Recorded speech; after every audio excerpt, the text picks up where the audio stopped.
Ve'etz hasoda yitain pirio. A fruit tree grows fruit. At first sight, that seems to be such an obvious description of a natural state of affairs, it's hardly worth attention. And yet it appears as a detail in the first 11 psukim of Behar-Bechukotai, the closing parsha of Sefer Vayikra, where the Torah gives us a gift and gives us a vision of a perfect world. The world that is perfect in every possible way. Material prosperity and internal peace and peace with the enemies and spiritual elevation and v'salachti b'seichechem, a close connection to HaKadosh Baruch Hu, v'yishavtem lovetach ba'artzechem, you'll live in Eretz Yisrael, lovetach, with total bitachon, and everything possible is going to go well for you, and also fruit trees will go fruit. Why does the Torah say that? So here comes an interesting detail which caught my attention. So Rashi says, because of the problem that it's so straightforward, Rashi brings down Midrashe Chazal, which says, Afilu atse srak yitain pirio. Most of the trees in the world are not fruit trees. They're birch trees, they're pine trees, they're spruce trees, they're cedar trees. They're not fruit trees. Most of them are evergreens. They're not fruit trees. Right?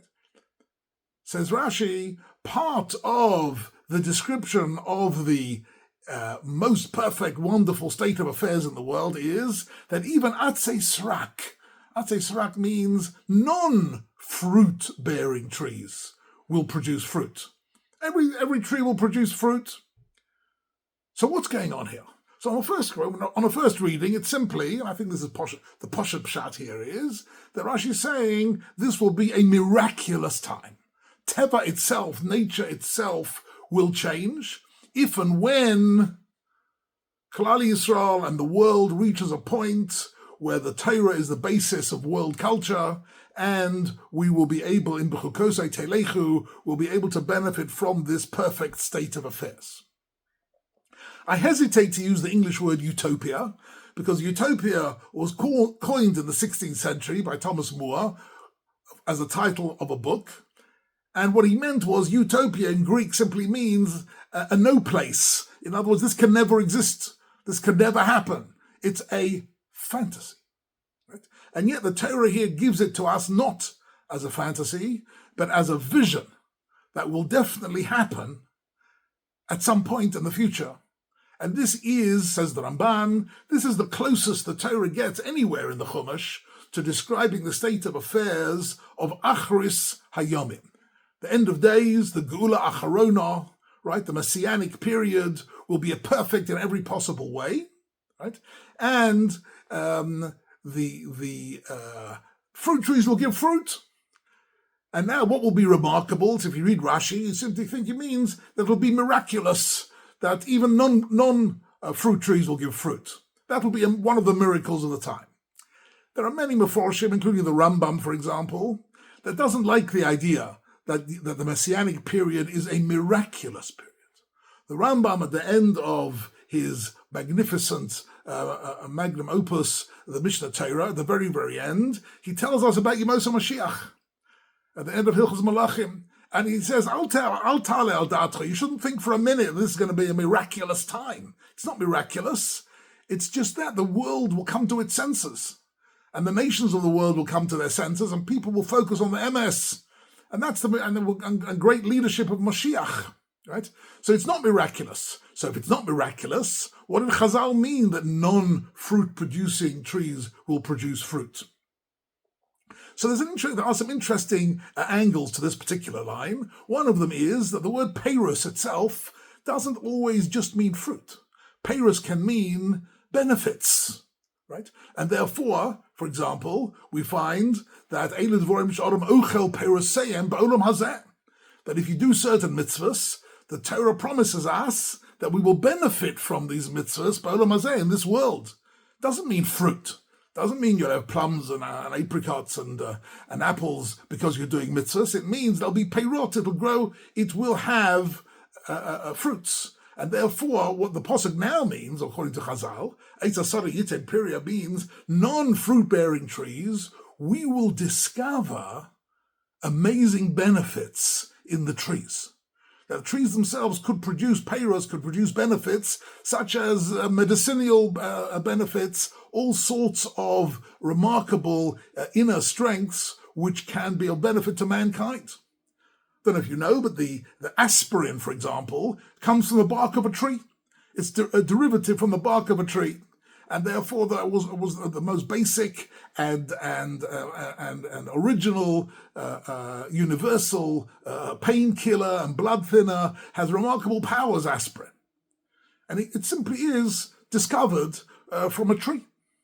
And therefore, Eitz HaSada Yitain Perah, it'll give its fruit. It could mean all sorts of different benefits can come from the trees. So the first pshat is it's miraculous. The second pshat is no, it's not miraculous. Fruit trees will continue to give fruit.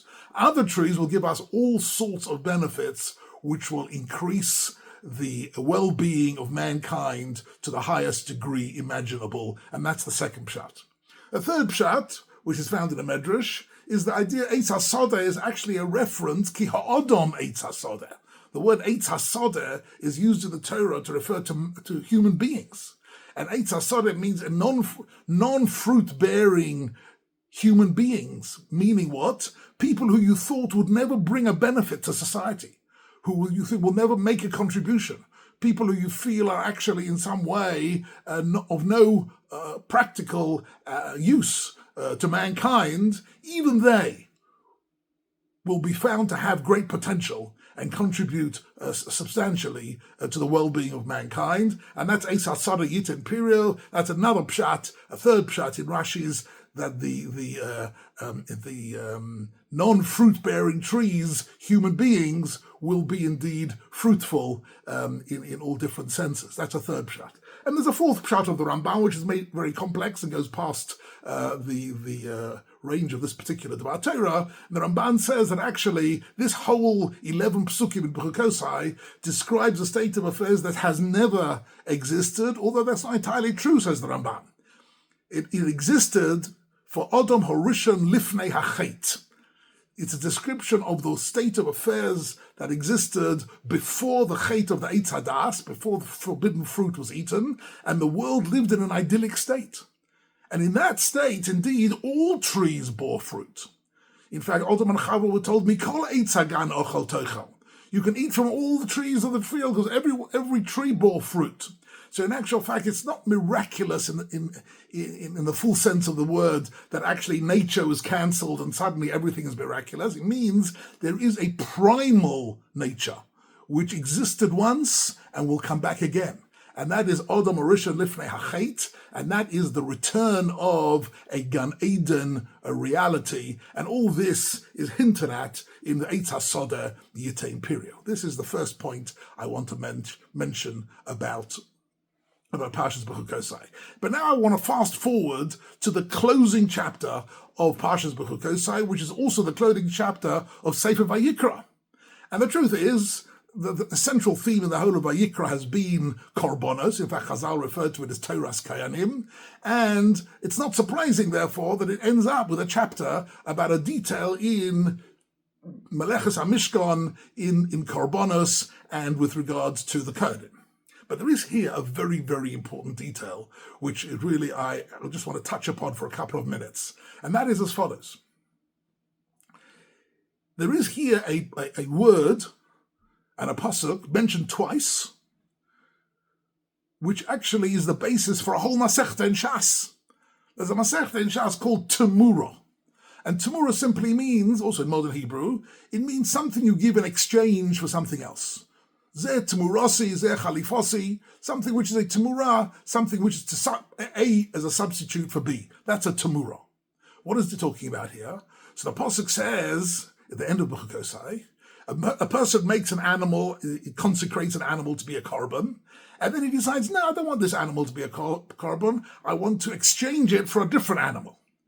And then he consecrates the second animal. So first of all, the Torah says, lo yomiro, so you shouldn't do that. It's an Issur Doraisa to do that, you violate this Issur. Secondly, for hoyahu utmuroso yeh kodesh. If he does do it, then the exchange animal and the original animal bear the full kedusha of the korban.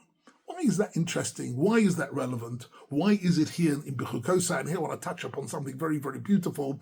And I believe I heard this once, I saw this once in the writings of the Bnei Yissaschar, but I find it extremely profound. What's Behar-Bechukotai telling us? The second part. So I told you the first part is the best possible world. The second part of Behar-Bechukotai, the Tochacha, is well known to be the most chilling account of the most disastrous world of suffering and illness and poverty and persecution and exile and everything all boiled down together. And then the Torah says, and even if the worst comes to the worst, HaKadosh Baruch Hu doesn't forget his covenant and will be redeemed. Comes along the Bnei Yissaschar and says something very interesting. What lies at the heart of this statement in Behar-Bechukotai, that Klal Yisrael are indestructible, and even in the worst possible circumstances, there will be a redemption, there will be an eternal value, an eternal existence for Klal Yisrael. Where does it come from? So he says something very interesting. He speaks about it on Rosh Hashanah. On Rosh Hashanah, we make the Akedah of Avraham and Yitzchak, we make the Akedas Yitzchak into a central theme. Why is that, says the Bnei Yissaschar? He says, I'll tell you why. Because of the laws of Temurah. What happened at the Akedah? Avraham Avinu consecrated Yitzchak and made him into a korban, gave him all the kedusha of a korban.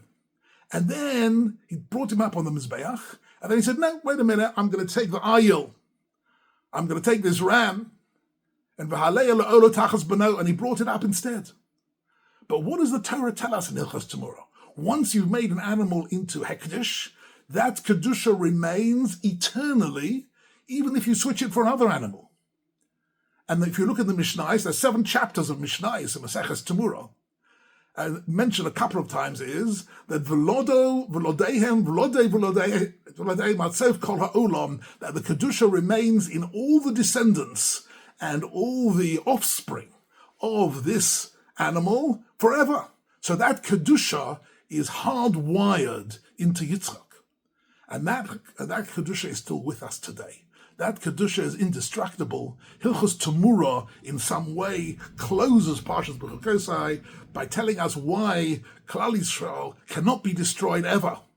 And because it has that ultimate connection to the Rebbeinu Shalom, that eternal kedusha, because it was a Temurah that Avraham Avinu used, and therefore the bris, the covenant with HaKadosh Baruch Hu, can never be broken. And therefore, in a sense, even when the Torah tells us this chilling account of disastrous affairs, we are told that this can never, that the Klal Yisrael themselves, Kilo Yitosh Hashem Amo V'Nachrosa V'Yazov, HaKadosh Baruch Hu is with us under all circumstances, through all difficulties, and that is the ultimate bracha of Sefer Vayikra and Parshas Behar-Bechukotai, and V'chein Yirotzen, we should indeed see that even despite difficulties, the inner strength of Klal Yisrael will always be there. V'shavtem lo vetach ba'artzachem, to live in Eretz Yisrael with feeling safe, without any anxiety. And v'nosati shalom ba'oretz, that shalom, says the Ibn Ezra, means beinechem, that there will be shalom among the members of Klal Yisrael. There'll be internal peace, not just peace from our enemies. And that is really the greatest vision that the Torah leaves us with. V'chein yehi rotzen.